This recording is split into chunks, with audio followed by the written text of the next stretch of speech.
સ્વાધ્યાય 10.1 પ્રશ્ન નંબર 4 નો પહેલો દાખલો 8 નો ઋણ 1 ઘાત છે ગુણ્યા 5 નો 3 ઘાત છે છેદમાં 2 નો ઋણ 4 ઘાત.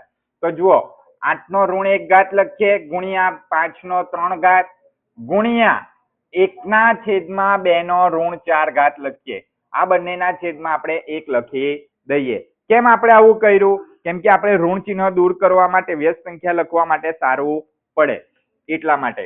તો 8 નો ઋણ 1 ઘાત છે તો 1 ના છેદમાં 8 નો કેટલો ઘાત આવશે? 1 ગુણ્યા 5 3 વાર 1 2 3 છેદમાં કેટલા લખી દઈએ? 1. હવે 2 ના 1 ના છેદમાં 2 ના ઋણ 4 ઘાત ની વ્યસ્ત સંખ્યા શું થશે? 2 નો 4 ઘાત છેદમાં 1. બરાબર. ચાલો હવે આટલે 8 ના અવયવ પાડી દઈએ. 8 નો 1 ઘાત એટલે 8 એક વાર છે માટે 8 ના અવયવ 2 2 વાર 4 4 2 વાર 8. 5 કેટલી વાર છે? 3 વાર અને છેદમાં 1 ને આટલે 2 કેટલી વાર છે? 4 વાર 1 2 3 ને 4 વાર છેદમાં 1.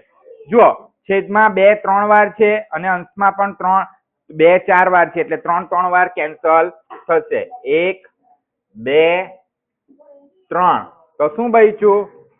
આ 1 ની લખે તો ચાલે. 5 5 5 ગુણ્યા 5 ગુણ્યા 5 ગુણ્યા કેટલા બચ્યા?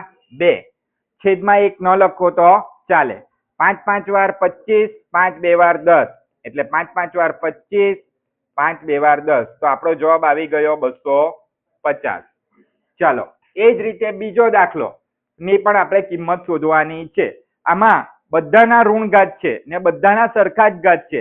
આમાં શું છે? પણ બધા અંશમાં જ છે એટલે આપણે એને છૂટા પાડવાની જરૂર નથી. એટલે 2 નો ઋણ 4 ઘાત કેમ છૂટો પાડ્યો? કેમ કે છેદમાં હતો એની વ્યસ્ત સંખ્યા લખવી સારી પડે.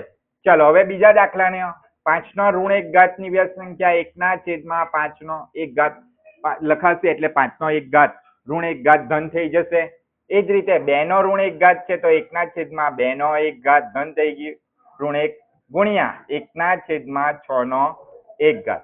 તો 1 ના છેદમાં 5 નો 1 ઘાત એટલે 5 એક વાર 1 ના છેદમાં 2 નો 1 ઘાત એટલે 2 એક વાર ને 1 ના છેદમાં 6 નો 1 ઘાત એટલે 6 એક વાર.